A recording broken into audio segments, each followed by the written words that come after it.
Hello everyone.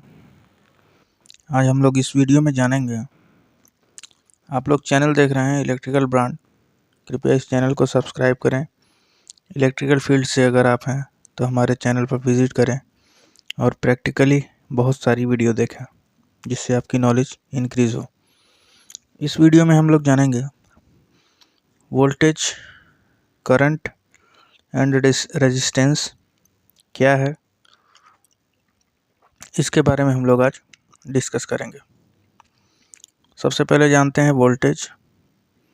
दोस्तों, voltage की इकाई वोल्ट होती है, करंट की इकाई एम्पियर होती है, रेजिस्टेंस की इकाई ओम होती है।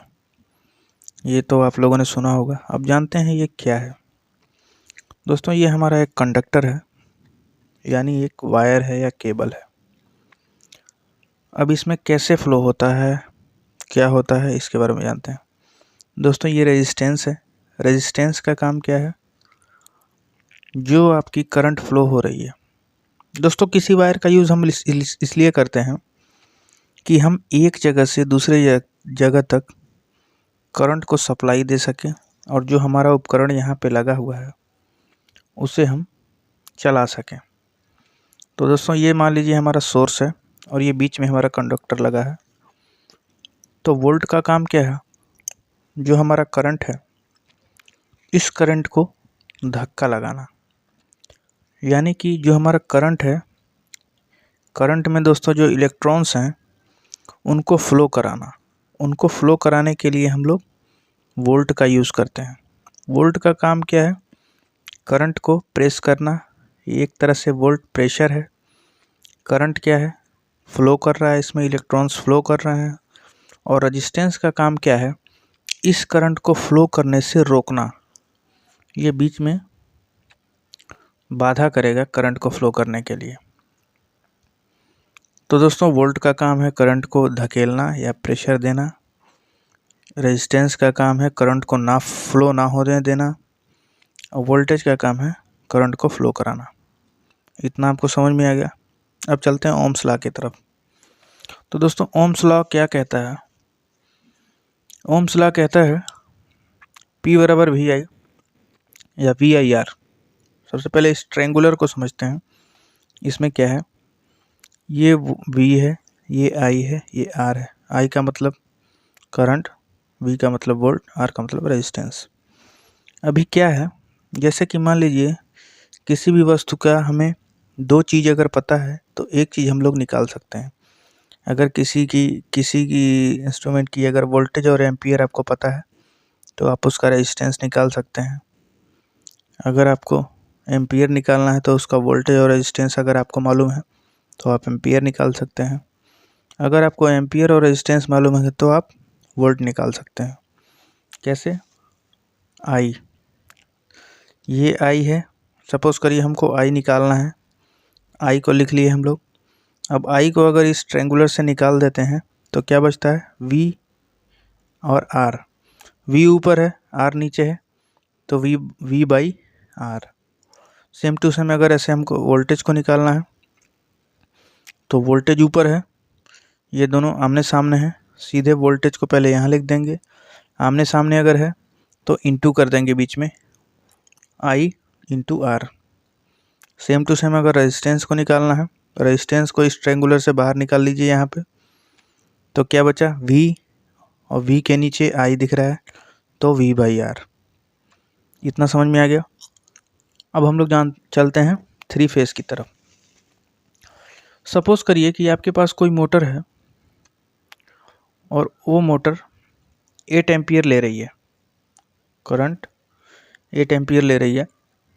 उसका आपको पावर निकालना है कि वो कितने किलोवाट की है, कितने एचपी की है। अभी क्या निकालते हैं हम लोग? किलोवाट निकालेंगे इस मोटर का, जो मोटर हमारी 8 एम्पियर करंट ले रही है। इसका फॉर्मूला क्या है? पी हमें पावर निकालना है, तो P is equal to √3 into V into I into power factor. तो दोस्तों, मोटर की नेम प्लेट पे आपने देखा होगा उसका पावर फैक्टर 0.8 दिया रहता है। 0.8 दिया रहता है तो उस पावर फैक्टर को हम लोग 0.8 में कन्वर्ट करेंगे। अभी √3 का मान क्या है 1.732 इंटू वोल्टेज हमने लिख दिया 415 इंटू आई यानी एम्पियर हमने लिख दिया 8, पावर फैक्टर हमने ले लिया 0.8। इसको जब आप मल्टीप्लाई करोगे तो आ जाएगा आपका 4600 यानी 4.6 किलोवाट। अब दोस्तों लेकिन ये डिपेंड करता है आपके वोल्टेज पे, वोल्टेज ड्रॉप। दूसरा डिपेंड करता है कि अगर मोटर पे 0.8 दिया है तो वो एक्चुअल में उसका पावर फैक्टर 0.8 है या नहीं है। दोस्तों 0.8 दिया रहता है लेकिन एक्चुअल में 0.8 नहीं रहता है, उससे कम रहता है। तो अगर आप प्रैक्टिकली देखेंगे तो आपका ये 8 एम्पियर दोस्तों वोल्टेज ड्रॉप भी होता है। वोल्टेज ड्रॉप क्यों होता है वो जान लेते हैं। वोल्टेज ड्रॉप यह सर्किट के प्रतिरोध और इंडक्शन के कारण होता है। जो उसमें रेजिस्टेंस है उसके कारण वोल्टेज ड्रॉप होता है, जो आपकी जैसे मैंने आपको यहाँ पे समझाया था, जो रेजिस्टेंस है उसके कारण होता है। प्लस आप उस जो कंडक्टर यूज़ कर रहे हैं उसकी लंबाई ज़्यादा है तो रेजिस्टेंस भी बढ़ेगा, रेजिस्टेंस बढ़ेगा तो वोल्टेज ड्रॉप होगा। और दूसरा उसमें जो इंडक्शन होता है, इसको इंडक्शन को हिंदी में प्रेरण बोलते हैं। प्रेरण के कारण होता है जो करंट के प्रवाह को रोकता है। तो दोस्तों वोल्टेज ड्रॉप भी होता है। सपोज़ करिए कि आपका वोल्टेज ड्रॉप हो गया और आपकी वोल्टेज 400 वोल्ट हो गई, ये पावर फैक्टर आपका 0.7 हो गया, तो आपकी वैल्यू ये कम हो जाएगी, लगभग 4 किलोवाट हो जाएगी। तो 4 किलोवाट आपकी मोटर हो गई। ये थ्योरिकल हम लोग निकाले हैं, लेकिन जब आप प्रैक्टिकल में करोगे तो आपको कुछ डिफरेंस देखने को मिल सकता है। तो दोस्तों ये थी हमारी वीडियो, जो थ्योरिकल वीडियो थी। अगर आपको ऐसे और वीडियो चाहिए, आशा करता हूँ कि आपको वीडियो समझ में आई होगी। दोस्तों मैंने अपने चैनल पे बहुत सारी वीडियो डाली हैं, प्रैक्टिकल भी ड्राइव के बारे में, पीएलसी के बारे में, कंट्रोलर के बारे में। अगर आपको किसी भी इलेक्ट्रिकल इंस्ट्रूमेंट की प्रैक्टिकल वीडियो चाहिए तो वो भी आप हमारे चैनल पे कमेंट करके आप वो वीडियो मैं बना सकता हूँ और उस वीडियो को आप देख सकते हैं। दोस्तों हमारे चैनल पर विज़िट करिए, हमारे वीडियो को लाइक करिए, अपने दोस्तों में शेयर करिए, जिससे हमारी वीडियो और चल पाए और आपके दोस्तों को भी नॉलेज मिल पाए। Thanks for watching.